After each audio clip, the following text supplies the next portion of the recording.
여러분 주님의 이름으로 환영합니다. 오늘도 휴스턴을 비롯하여서 동부와 서부 그리고 또 한국에서 함께 우리 예배드리는 모든 기쁨의 식구들에게 하나님의 평강이 함께 하시기를 간절히 소망합니다. 오늘도 하나님 앞에 예배드릴 때 하나님을 만나는 기쁨이 넘치는 수요예배가 되기를 간절히 소원합니다.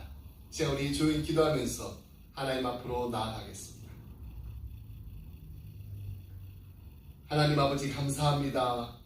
오늘도 하나님 앞에 나와서 예배 드릴 수 있도록 저희들을 이렇게 발걸음 인도해 주시옵시고 또 저희들의 마음을 주장해 주시니 감사합니다. 성령 하나님 이 시간에 우리와 함께하여 주시옵소서.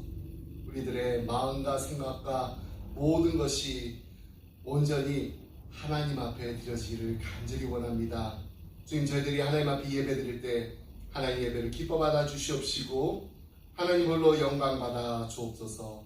감사드리며 모든 말씀 예수님 이름으로 기도드립니다. 아멘. 우리 찬송가 88장 함께 찬양하시겠습니다.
이 세상 보라고 주님 항상 같이 하여 주시고 시험을 당할 때에 악마에게도 즉시 물리치사 나를 지키네.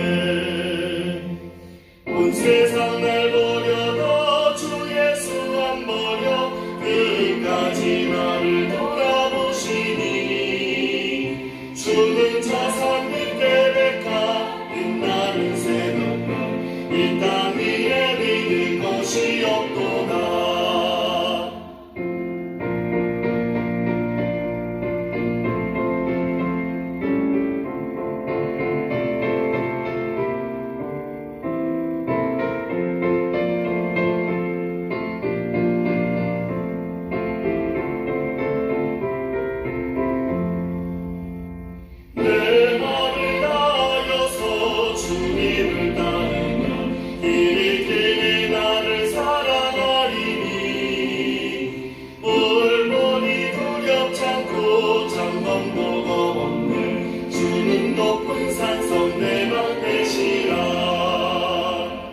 내 영혼 먹이시는 은혜 누리고 나 아침이 주를 뵙기 원하네. 주는 저 산 밑에 백합 빛나는 새벽별 이 땅 위에 믿을 것이 없도다.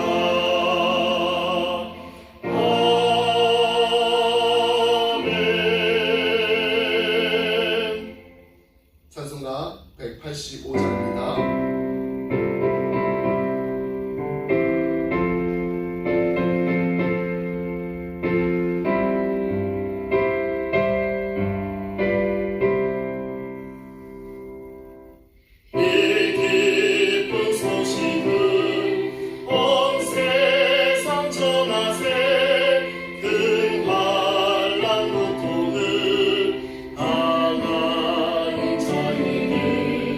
주님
1절로 11절 말씀 함께 보겠습니다.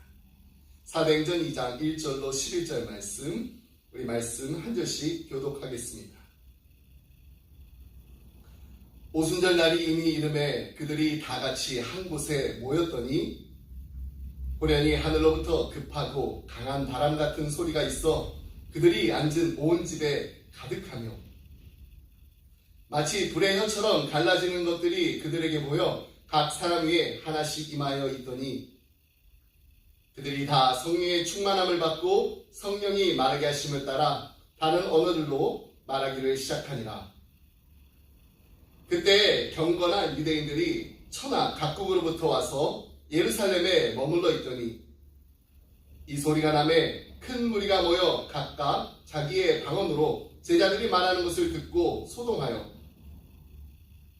다 놀라 신기하게 여겨 이르되 보라 이 말하는 사람들이 다 갈릴리 사람이 아니냐. 우리 각 사람이 난고 방언으로 듣게 되는 것이 어찌 됨이냐. 우리는 바데인과 메데인과 엘람인과 또 메사포다미아와 유대와 가파도기아와 본도와 아시아 부르기아와 밤빌리아 애국가 및 구레네 가까운 리비아 여러 지방에 사는 사람들과 로마로부터 온 나그네 곧 유대인과 유대교에 들어온 사람들과 그레데인과 아라비아인들이라 우리가 다 우리의 각 언어로 하나님의 큰 일을 말함을 듣는도다 하고. 아멘. 사도행전 2장에 들어서면서 성령이 등장합니다. 그리고 교회의 탄생을 알리는 역사적인 현장을 우리가 마주하게 됩니다. 오늘 본문 1절 말씀 보시면은 오순절 날이 이름에 그들이 다같이 한 곳에 모였더니 라고 합니다. 오순절은 헬라어로 펜테코스테입니다. 이 말은 50번째라는 뜻입니다. 오순절은 5오 그리고 열흘 순으로 해서 5번의 열흘을 말합니다. 예전에 레위기서 강해를 하면서 유대인들의 3대 절기 가운데 하나인 6월절에 대해 말씀을 나눈 적이 있습니다. 이스라엘 백성은 애굽에서 400년 동안 아주 혹독하게 종살이를 합니다. 그런 내 하나님께 언제나 자유로운 몸으로 우리가 구원을 얻을 수 있겠습니까? 이렇게 부르짖었습니다. 그 부르짖음을 들은 하나님께서는 모세라는 지도자를 예비하셨습니다. 그리고 때가 이르렀을 때 그를 통해서 이스라엘 백성을 출애굽시키시려는 계획을 실행하셨습니다. 그러나 애굽 왕인 바로가 말을 듣지 않습니다. 하나님은 그의 완고함을 꺾으려고 애굽 땅에 재앙을 내리십니다. 재앙이 애굽 땅에 임할 때마다 바로는 풀어줄 듯 말 듯 하면서 계속 고집을 부립니다. 하나님이 이 경고의 메시지를 9번이나 보내셨는데도 이스라엘 백성을 놔두지 않습니다. 하나님은 마지막 10번째 재앙, 장자를 죽이는 재앙을 애굽에 내리려고 계획하십니다. 짐승이든 사람이든 애굽에 거주하는 첫 것은 다 죽이겠다라고 선언하십니다. 첫 것. 단순히 순서상 제일 앞이라는 개념이 아닙니다. 첫 것은 만물의 기력의 시작이라는 이 성경 구절처럼 사실상 히브리 사람의 그 개념 속에는 첫 것은 전부를 대표합니다. 애굽의 첫 것을 죽인다는 것은 실질적으로 애굽 전체를 향한 사망 선고와 같습니다. 전부 다 죽인다라는 얘기입니다. 그런 상징성을 담은 어마어마한 재앙을 내리겠다고 하나님께서는 완고하게 고집을 부리고 있는 바로를 향해서 선언합니다. 반면에 하나님의 백성들이 모여 살던 고생 지역에는 그 재앙을 피할 수 있는 방법을 알려주셨습니다. 어린 양을 잡아서 그 흘린 피를 문설주마다 바르게 되면 그 표식을 보고 심판의 그림자가 지나가도록 하겠다는 것입니다. 드디어 흑암의 밤이 왔습니다. 얼마 지나지 않아서 온 애굽 땅에 호곡에 그 소리가 아주 크게 있었다고 기록하고 있습니다. 집집마다 첫 것은 다 멸종되는 엄청난 심판이 애굽 전 지역에 임하였습니다. 그러자 약속대로 어린 양의 피를 문설주에다가 바른 하나의 백성은 어떻게 됐나요? 그 심판을 겪지 않았습니다. 지나가다. pass over. 한자로는 6월, 넘어간다는 뜻입니다. 그래서 6월절이 이스라엘 공동체의 새로운 출발과 함께 제정된 것입니다. 이스라엘 백성이 무려 400년 동안의 종살이를 청산하고 새로운 공동체로서 하나님의 백성 된 것을 기념하는 절기가 바로 6월절입니다. 지난 과거에 얽매였던 쇠사슬을 다 끊어버리고 해방된 절기가 바로 6월절입니다. 그리고 그 6월절 다음 7날씩 7번이 지나갑니다. 그래서 77절입니다. 맥추절이라고도 합니다.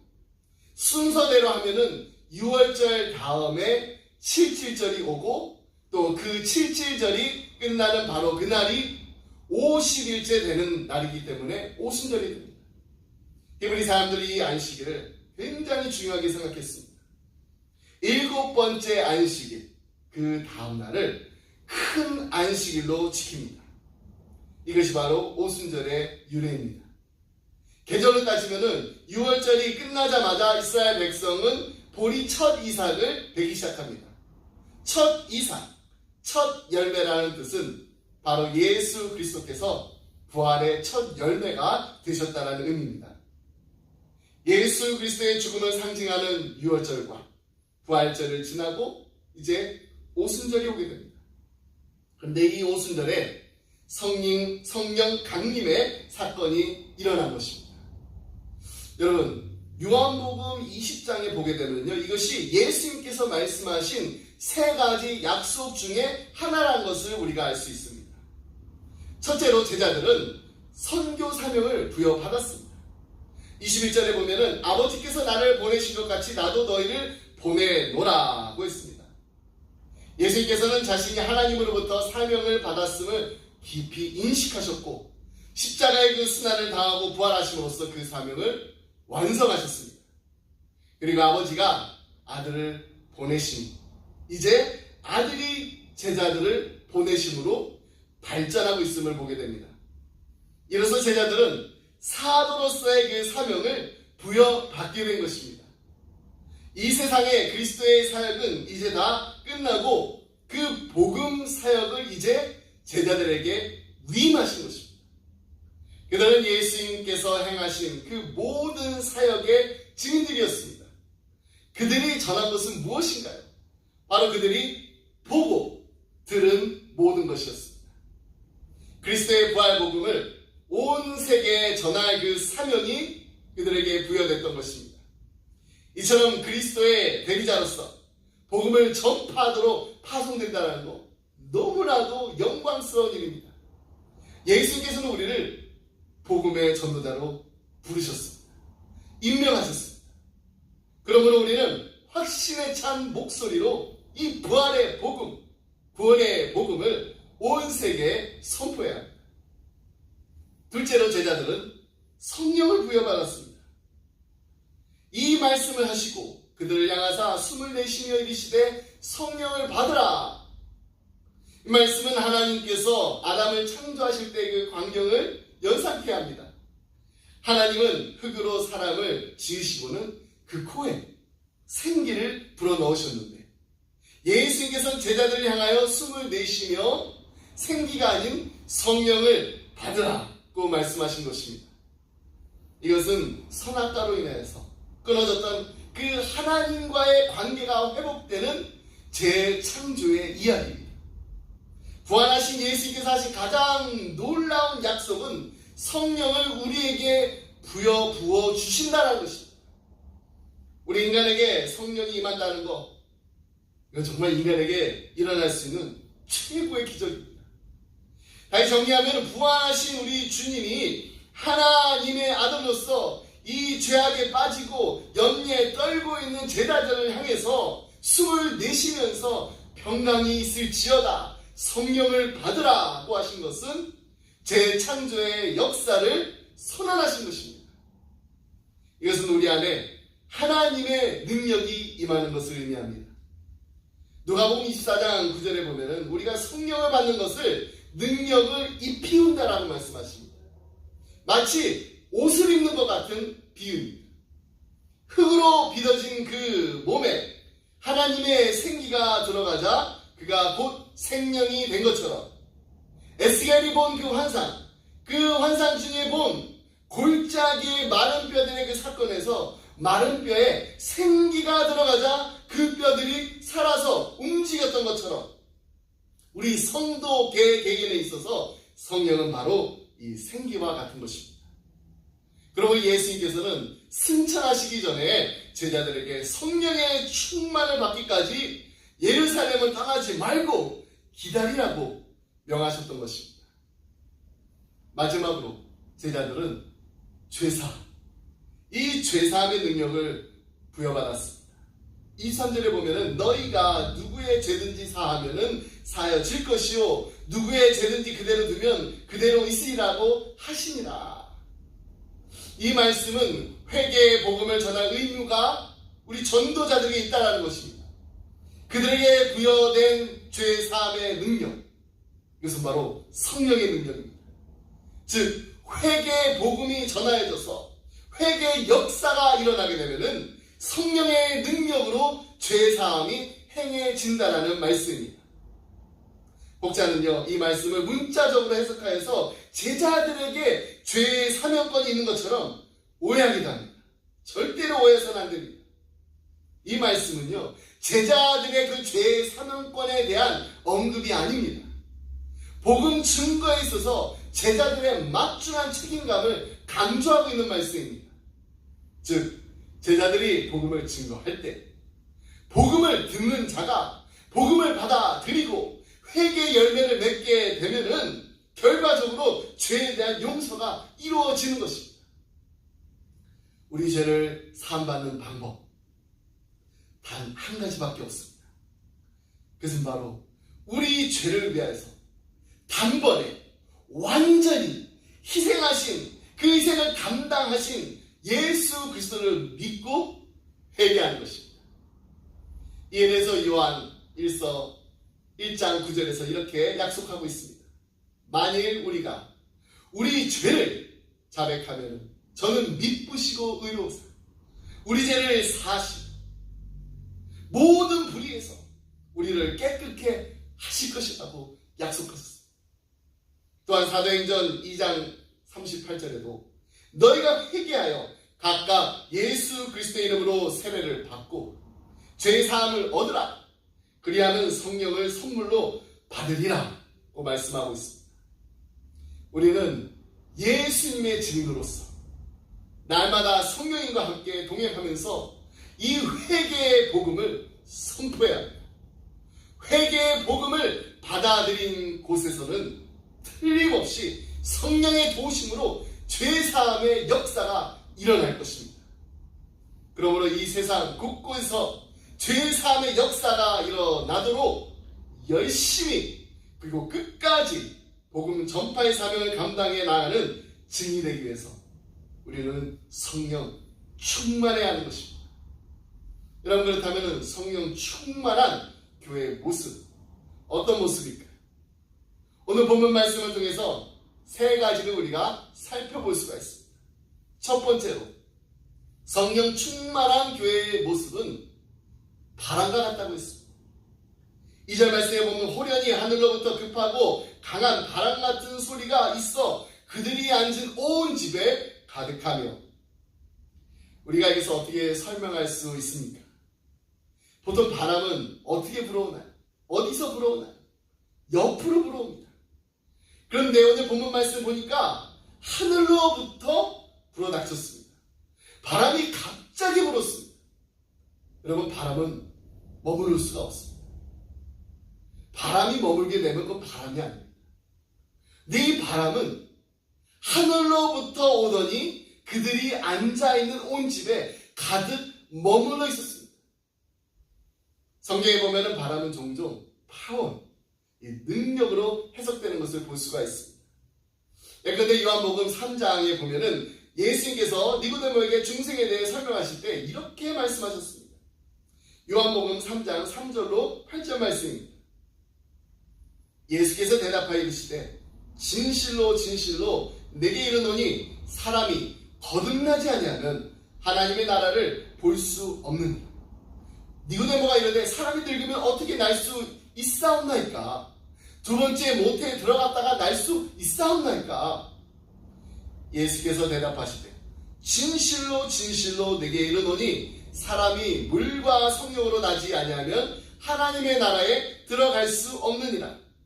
육으로 난 것은 육이요 영으로 난 것은 영이니 내가 네게 거듭나야 하겠다라 하는 말을 놀랍게 여기지 말라. 바람이 임의로 불매 내가 그 소리는 들어도 어디서 와서 어디로 가는지 알지 못하나니 성령으로 난 사람도 다 그러하니라. 내가 거듭나야 한다. 두 번 태어나야 한다. 이 말씀을 들은 니고데모가 묻습니다. 예수님, 제가 이렇게 나이가 지금 많이 늙었는데 어떻게 어머니 뱃속으로 다시 들어갔다가 나옵니까? 그때 예수님께서 하신 말씀이 내가 물과 성령으로 두 번 태어나야 한다. 근데 이 말씀은 더 이해하기가 어렵습니다. 그래서 예수님께서는 내가 네게 거듭나야겠다는 말 이상하게 여기지 말라. 바람이 어디서 오며 어디로 가는지 내가 알지 못하지만 내가 바람을 느끼지 않느냐. 마찬가지로 성령으로 태어난 사람은 다 이러하니라 라고 말씀하신 것입니다. 성령님을 무엇으로 표현하셨는가 하면은 바람이라고 표현하셨습니다. 이런 바람은요 능력입니다. 파워예요. 비록 우리가 만질 수는 없지만은 바람은 분명히 존재합니다. 예전에 제가 버지니아 살 때 여름이 되면은 이 장마철에 가끔씩 이 강풍이 막 불니다. 그렇게 바깥에다 내놨던 그 쓰레기통 이게 막 날아가가지고 찾으러 다녀야 할 때가 있었습니다. 텍사스에 오니까 바람이 정말로 세게 분다는 게 어떤 건지 알 수가 있었습니다. 게다가 이 바람이 그냥 한 곳으로만 이렇게 막 부는 게 아닙니다. 앞에서도 불고 뒤에서도 불고 옆에서도 막 불고 막 사방팔방으로 이 나뭇잎이 막 떨어지고 막 빵추리가 막 넘어갈 것 같이 막 강풍이 불 때면은 바람이 보이지 않아요. 근데 보이지 않아도 바람이 없다라고 부인할 수가 없습니다. 아니, 바람이 분명히 있다라고 말할 수밖에 없습니다. 지금 하나님께서는 교회에 대해서 무엇을 말씀하고 계십니까? 이처럼 교회는 하나님의 능력이, 하나님의 보이지 않는 능력이 역사하는 곳이라고 말씀하고 계신 것입니다. 하나님의 바람과 같은 능력이 모든 믿는 자들에게 임하여서 그들을 변화시키는 장소, 그것이 바로 교회입니다. 도저히 하나가 될 수 없을 것 같은 그런 사람들이 다 모여가지고 하나가 되는 곳, 그곳이 바로 교회입니다. 도저히 변화될 수 없을 것 같았던 사람들이 교회에 와가지고 변화가 됩니다. 여러분, 우리가 그렇게 되지 않았나요? 하나님의 바람과 같은 능력으로 과거의 상처가 치유를 받고 나쁜 습관이 고침을 받고 이런 것이 바로 교회입니다. 그렇다면 우리 기쁨의 교회는 어떻습니까? 우리 교회는 정말로 이런 교회입니다라고 우리가 분명하게 말할 수가 있나요? 정말 이런 교회가 되기를 간절히 바라는 마음이 우리에게 있나요?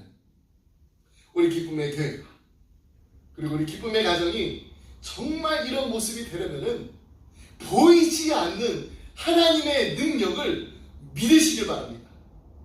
우리가 분명히 믿고 의지하며 나아갈 때 하나님께서는 우리를 확실히 치유해 주실 뿐만 아니라 회복해 주실 줄 믿습니다. 두 번째로, 성령 충만한 교회의 모습, 불과 같습니다.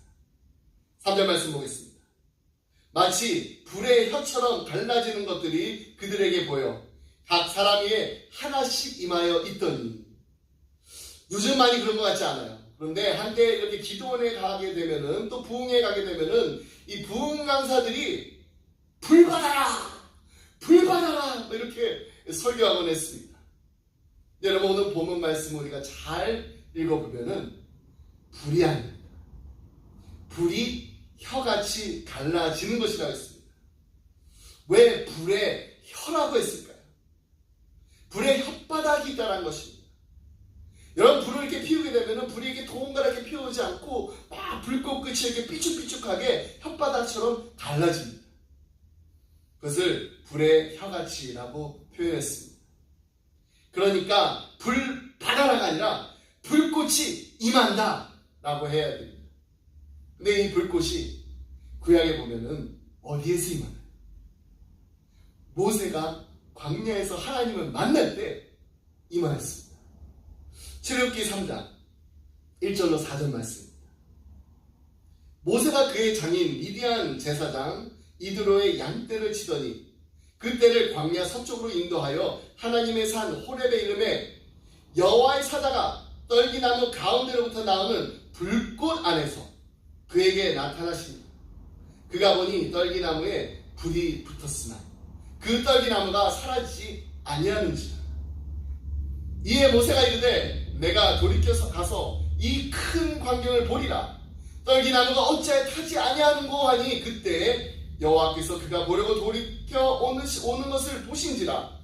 하나님이 떨기나무 가운데서 그를 불러 이르시되 모세야 모세야 하시매 그가 이르되 내가 여기 있나이다. 모세가 호렙산에 이르자 떨기나무 불꽃 가운데 하나님께서 모세에게 나타나셨습니다. 다른 떨기나무는 20초면은 그냥 막 연기가 나고 다 사라지는데 그 떨기나무 불이 붙었는데도 나무가 타지 않습니다. 너무 신기해가지고 가까이 가보았더니 하나님께서 모세를 부르십니다. 모세야 모세야 내 백성을 인도해라. 여러분, 구약성경에서 불은 무엇을 상징하나요? 다른 여러 가지도 있지만은 공통점이 하나 있다면은 그것은 바로 정결함입니다. 정결함. 불은 더러운 것을 다 태워버립니다. 그래서 하나님 앞에서 제사를 지낼 때 번제로 태워서 드립니다. 무슨 의미인가요? 완벽하게 깨끗하게 해서 드려야 한다는 것입니다. 하나님께서 이 땅에 오순절 날 교회를 세우실 때 왜 불의 혀 같은 것으로 임재하게 하셨을까요? 그것은 바로 교회의 성격을 규정하기 위해서입니다. 교회는 어떤 곳이어야 하나요? 교회는요, 무엇보다도 깨끗한 곳이에요. 깨끗한 곳. 우리가 정말로 그리스도의 몸이라면은 한 가지 특징이 있는데 그 특징이 우리 안에 존재해야 되는데 그것은 다름 아닌 깨끗하고자 하는 열망. 이 열망이 있어야 되는 것입니다. 내가 비록 어제는 죄를 지었습니다. 지난 밤에도 실패했습니다. 넘어졌습니다. 그러나 정말 그리스도의 몸된 자들이라면은 그 마음에 소원이 있다라는 거예요. 소원. 그 소원은 다름 아닌 하나님, 어제 내가 실패했지만은 내 죄를 회개합니다. 나는 정말로 깨끗해지고 싶은 그 열망이 있습니다. 이러한 열망이 없는 자는 그리스도의 몸이 아닙니다. 그래서 사도 요한이 이렇게 말했어요. 요한에서 3장 9절 말씀. 하나님께로부터 난 자마다 죄를 짓지 아니하나니 이는 하나님의 씨가 그의 속에 거하니 그도 범죄하지 못하는 것은 하나님께로부터 났습니다. 우리가 하나님께로부터 2번 태어났다고 해서 죄를 안 짓나요? 여러분, 죄 짓습니다. 근데 요한은 하나님께로부터 난 자마다 죄를 짓지 아니한다고 합니다. 그 죄를 지면은 우리 모두 다 그리스도의 몸이 아니라는 거예요. 하지만 이 말씀 우리가 원어로 보면은 그 의미를 분명히 알 수가 있습니다. 죄를 짓지 아니한다. 죄를 짓지 아니한다. 이것을 현재 시제어로 썼습니다. 다시 말해서 죄는 죄예요. 근데 어떤 죄를 말하는 건가요? 반복적으로 저지르는 죄입니다. 습관적으로 저지른 죄입니다. 정말로 그리스도의 몸된 자들은 어떤 죄를 짓지 아니하는가 하면은 한 달 전에 지은 죄를 그 다음날 지고 또 짓고 또 그 다음날 짓지 않습니다. 예수를 믿는다고 하면서 과거의 삶을 청산하지 아니하고 여전히 부정직한 일을 행한다면은 그는 그리스도의 몸이 아닙니다. 왜 그렇습니까? 그리스도의 몸된 교회란 비록 우리가 날마다 죄를 짓고는 살지만은 정말로 깨끗하고 싶어하는 그 열망이 생겨나는 것이 바로 교회이기 때문입니다. 여러분, 제가 존경하는 목사님 가운데 D.L. 무디 목사님 계십니다. 정말 가난한 그 환경 때문에 제대로 학교도 다니지 못하신 분입니다. 그런 환경 때문에 인생을 좌절하고 있었을 때 어느 한 교회에서 강력한 하나님의 메시지를 듣게 되었습니다. 그리고 뉴욕 거리를 지나가는데 하나님께서 그에게 말씀하십니다. 지금 이 세상은 하나님 앞에 붙잡힌 바 된 깨끗한 사람이 없어서 고통당합니다. D.L. 목사님의 자서전에 보면은 그 얼마나 충격을 받았던지 집까지 가지 못하고 가슴이 너무 뜨거워가지고 주위에 사는 그 친구 집에 그냥 찾아갑니다. 그리고 거기서 방 하나만 잠시 빌려달라고 하면서 방 안에 들어가서 정말 엎드려 통곡하면서 하나님 앞에 기도하고 부르짖었습니다. 이렇게 기도했다. 하나님, 저를 정결케 해주십시오. 제가 바로 그 한 사람이 되겠습니다. 하나님, 배운 것도 하나도 없더니 구두수성공이었던 무디를 들어서 그 혼란했던 미국을 바꾸셨습니다. 영적 대각성, 영적 대부흥을 일으켰던 것입니다. 여러분, 교회는 어떤 곳인가요? 그리스도의 몸이란 어떤 의미입니까? 거룩함을 향한 이 열망을 품은 자들이 모인 곳이 바로 교회인 것입니다. 우리가 교회를 20년 다니고 30년 다니고도 여전히 거룩함에 대한 그 열망을 갖고 있지 못하고 있다면은 우리 자신을 다시 한번 돌아봐야 합니다. 혹시 그리스도의 몸이 아닐지도 모릅니다. 하지만 우리의 각자의 마음속에 거룩함을 추구하는 이 깨끗함을 열망하자니 하나님의 그 열망이 불의 혀같이 우리에게 임하게 되면은 이 세상에서 변하지 못할 사람이 아무도 없습니다. 교회란 어떤 곳인가요? 그리스도의 죽음과 부활의 터 위에 세워진 곳이 바로 교회입니다. 하나님의 보이지 않는 그 능력이 나타나는 것이 바로 교회입니다. 그리고 교회는 거룩함의 열망을 품은 자들이 모인 것이 바로 교회입니다. 그리고 이 메시지를 증거하고자 하는 이 열망을 품고 있는 자들이 모인 것이 바로 교회입니다. D.L. 무디와 같이 하나님, 저를 정결케 하여 주옵소서. 제가 바로 그 한 사람, 하나님 앞에 붙잡힌 바 된 깨끗한 사람이 되겠습니다. 라고 다짐하고 결단하는 우리 기쁨의 성도들이 다 되시길 간절히 소원합니다. 자, 이제 마지막으로 성령 충만한 교회의 모습이 무엇인지 방언을 통해서 말씀해주고 있습니다. 4절 말씀입니다. 그들이 다 성령의 충만함을 받고 성령이 말하게 하심을 따라 다른 언어들로 말하기를 시작하니라. 여러분, 성경에는요 두 가지 방언이 있습니다. 첫째는 신령한 언어 차원에서의 방언입니다. 이 방언에는 통역이 반드시 있어야 합니다. 그래야지 이해가 되는 방언입니다. 성도님들 가운데서 이 방언으로 기도하시는 분들이 계세요. 다른 사람이 전혀 알아듣지 못합니다. 통역이 필요합니다. 통역이 있어야 됩니다. 그렇지 않고 무분별하게 되면은 교회 질서가 깨질 수 있습니다. 그래서 사도 바울이 고린도전서 14장 5절에서 이렇게 말했습니다. 나는 너희가 다 방언하기를 원하나 특별히 예언하기를 원하노라. 만일 방언을 말하는 자가 통역하여 교회의 덕을 세우지 아니하면 예언하는 자만 못하니라.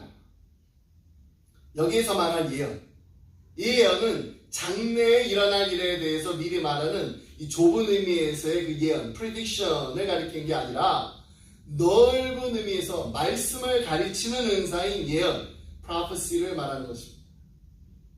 바울은 방언의 가치를 부언하지 않습니다. 부정하지 않아요.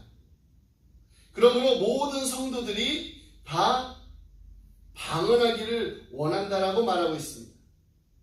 다만 알아들을 수 없는 이 방언의 무익성에 대해서 지적하면서 방언보다는 예언이 말씀을 가르치는 것이 그리스도의 몸된 교회를 세운 데 있어서 더 유익하다라고 강조했던 것입니다. 계속해서 그 다음 6절 말씀에 보면은 바울이 알아듣지 못하는 이 방언이 얼마나 무익한지에 대해서 이런 예를 들어 설명합니다. 그런즉 형제들아, 내가 너에게 나아가서 방언으로 말하고 계시나 지식이나 예언이나 가르치는 것으로 말하지 아니하면 너에게 무엇이 유익하리요? 사실 사도 바울 자신이 고린도 교회의 그 어떤 성도들보다 더 방언을 잘할 수 있었어요. 하지만 그들에게 말할 때 방언으로 하지 않았습니다. 방언을 하기를 원치 않았습니다. 그러나 고린도 교회 성도들은 어땠나요? 이 공중 예배에서 서로 막 방언으로 말하고 막 나섬으로 이 무질서와 혼란을 초래하고 있었습니다. 그래서 바울은 공중 예배에서 방언으로 말하는 것이 얼마나 무익한 것인지를 단호하게 말하고 있는 것입니다. 여러분, 하나님께서 우리에게 은사를 주신 목적, 그 목적이 무엇입니까? 그건 분명합니다. 사랑하기 위해서입니다. 섬기기 위해서입니다. 그렇기 때문에 교회를 세우라고 주신 이 은사가 도리어 교회를 허무는 일에 쓰이지 않도록 먼저 우리의 삶에 성령의 열매인 사랑을 맺어야 합니다. 자, 그런데 여기서 우리가 한 가지 분명히 알아야 할 것이 있습니다. 그것은 바로 오늘 사도행전 2장에 나오는 이 방언은 사람들이 듣고서 이해하지 못하는 방언이 아니라는 것입니다. 6절로 8절 말씀을 함께 보겠습니다. 이 소리가 나매 큰 무리가 모여 각각 자기의 방언으로 제자들이 말하는 것을 듣고 소동하여 다 놀라 신기하게 여겨 이르되 보라, 이 말하는 사람들이 다 갈릴리 사람이 아니냐. 우리 각 사람이 난 곳 방언으로 듣게 되는 것이 어찌 됨이냐. 갈릴리 사람인 제자들의 그 방언이 듣는 사람들에게는 자기 나라 말로 들렸다는 것입니다. 여러분, 지금 제가 이렇게 한국말로 설교를 하고 있습니다. 한국말 열심히 설교하고 있는데 세계 각국에 모여든 사람들이 각각 다 자기 나라 말로 알아들었다는 얘기입니다. 이와 같은 방언은 고린도 전서에 나오는 그런 신령한 언어가 아닙니다. 말 그대로 다른 나라 말, other language라는 것입니다. 계속해서 9절로 11절 말씀 보겠습니다. 우리는 바데인과 메데인과 엘람인과 또 메소포타미아, 유대와 갑바도기아, 본도와 아시아, 부르기아와 밤빌리아, 애국과 및 구레네에 가까운 리비아, 여러 지방에 사는 사람들과 로마로부터 온 나그네 곧 유대인과 유대계에 들어온 사람들과 그레데인과 아라베인들이라. 우리가 다 우리의 각 언어로 하나님의 큰 일을 말함을 듣는도다 하고. 지금 세계 각처에서 사람들이 모여들었는데 이 갈릴리 출신 제자들이 그 말하는 그 내용을 알아들었다는 거예요. 그것도 자기의 모국어로 들었다는 거.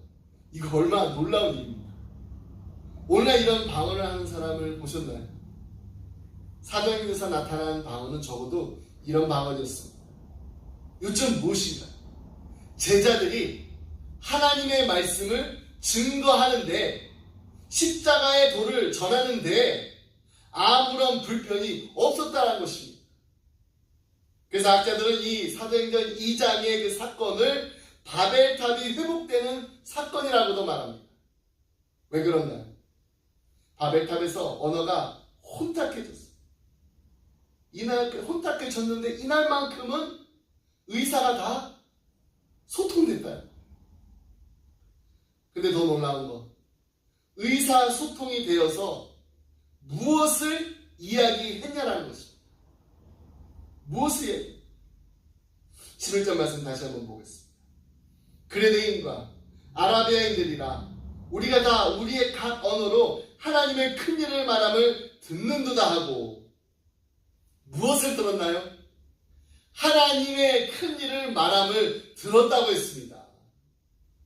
바로 우리를 구원하신 하나님의 일, 하나님께서 인간의 몸을 입고 이 땅에 찾아오신 그 놀라운 일, 하나님이 내 죄를 대신해서 십자가에 달려 돌아가신 그 일을 말하게 되었다는 것입니다. 이것이 바로 성령 충만한 교회의 모습입니다. 교회란 무엇입니까? 우리 주님의 복음을 증거하는 그것이 바로 교회입니다. 저는 우리 기쁨의 교회가 이런 귀한 일에 쓰임받는 하나님의 풍성하신 그 은혜가 임할 뿐만 아니라, 그 은혜 안에 머물 뿐만 아니라 은혜가 흘러 넘치는 공동체가 되기를 원합니다. 하나님의 큰 일을 말하는 그리스도의 증인들이 함께하는 성령 충만한 하나님의 놀라운 능력이 나타나는 하나님의 거룩함, 이 거룩함을 열망하고 사모하는 기쁨의 성도들이 다 되시기를 주님의 이름으로 축복합니다. 기도하시겠습니다. 하나님 아버지, 감사합니다.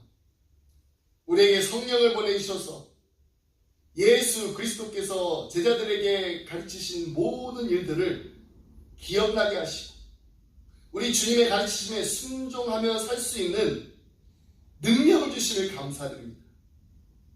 우리가 보고 들은 것을 확신을 가지고 땅끝까지 전하는 복음의 전도자가 되게 하여 주시옵소서. 부활의 복음, 구원의 복음을 온 세계에 선포하며 전하는 예수 그리스도의 산 증인들이 되게 하여 주옵소서. 예수님의 증인으로서 날마다 성령님과 함께 동행하면서 회개의 복음을 선포할 때 성령님의 도우심으로 죄사함의 역사가 일어나게 되는 이 놀라운 일들이 일어나게 하여 주옵소서. 우리의 입술로뿐만 아니라 우리의 삶으로 하나님의 큰 일을 말하고 전하는 성령 충만한 우리 기쁨의 교회, 우리 기쁨의 가정들이 다 되게 하여 주옵소서. D.L. 무디처럼 하나님 저를 정결케 하여 주옵소서. 제가 바로 그 한 사람, 하나님 앞에 붙잡힌 바 된 깨끗한 사람이 되겠습니다 라고 다짐하고 결단하는 기쁨의 성도님들이 되게 하여 주옵소서. 하나님의 놀라운 능력이 나타나는, 하나님의 거룩함을 열망하고 사모하는 성령 충만한 삶을 살게 하여 주옵소서. 이 모든 말씀 우리 살아신 예수 그리스도 이름으로 기도드립니다. 아멘. 이 시간 우리 다 함께 부흥 찬양을 하도록 하겠습니다. 주여, 주의 일을 이 수년 내에 통케 하시옵소서. 이 수년 내에 나타내시옵소서. 진노 중에라도 그 일을 잊지 마시옵소서. 이 땅의 황무함을 보소서.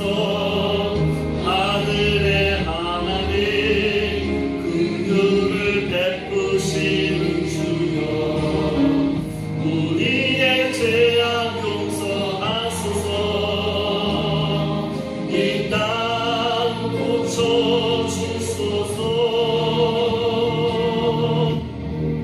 이제 우리 모두 하나 되어 이 땅에 무너진 기초를 다시 쌓을 때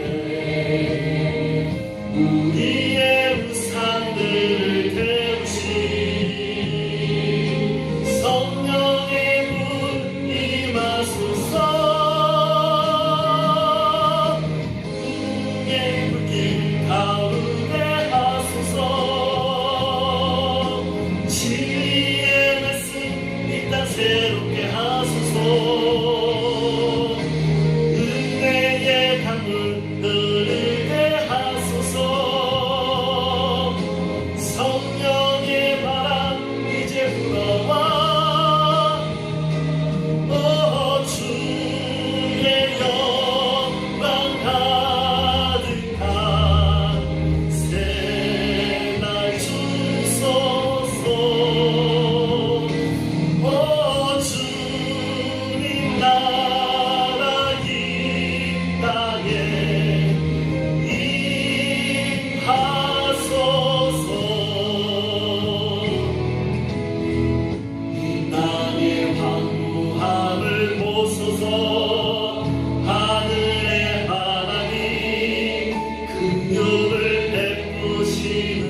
산들을 태우시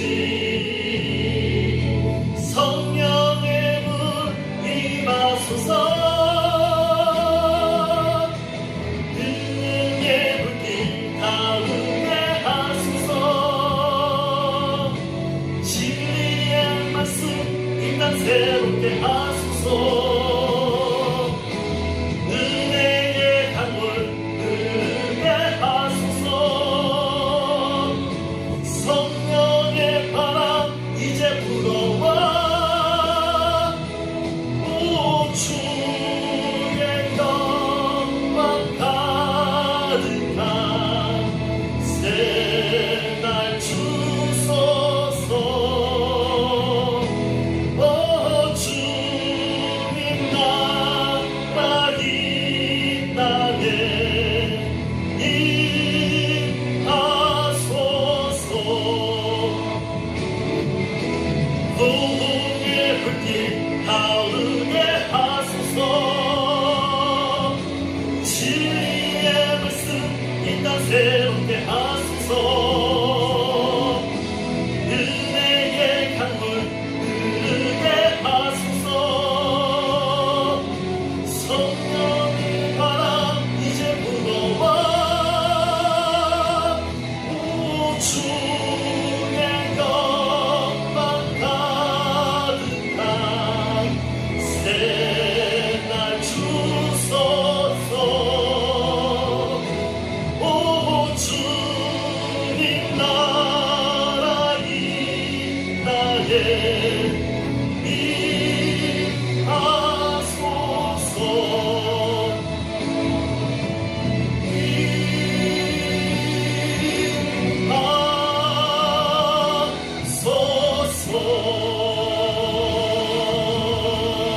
임하소서 아멘. 기도하겠습니다. 이제는 우리 주 예수 그리스도의 은혜와 하나님 아버지의 크신 사랑과 성령님의 감동감화 교통하심, 하나님 성령의 바람이 불어와 우리에게 성령의 능력을 주시옵소서. 하나님 불꽃같이 임하여서 저희들을 정결하게 하여 주시옵소서. 제가 바로 그 한 사람, 하나님 앞에 붙잡힌 바 된 깨끗한 사람이 되겠습니다. 날마다 우리의 입술로, 우리의 삶으로 복음을 증거하는 예수 그리스도의 산 증인으로서 살기를 간절히 원합니다. 주님의 도구로서 우리를 사용하여 주시옵소서. 우리 가정을 사용하여 주시옵소서. 우리 기쁨의 교회를 사용하여 주시옵소서. 간절한 마음으로 기도하며 이 자리를 떠나는 사랑하는 성도님들과 가정과 생업 위에, 그리고 주님의 몸된 교회 위에 지금으로부터 영원토록 함께 하시길 간절히 축원하옵나이다. 아멘.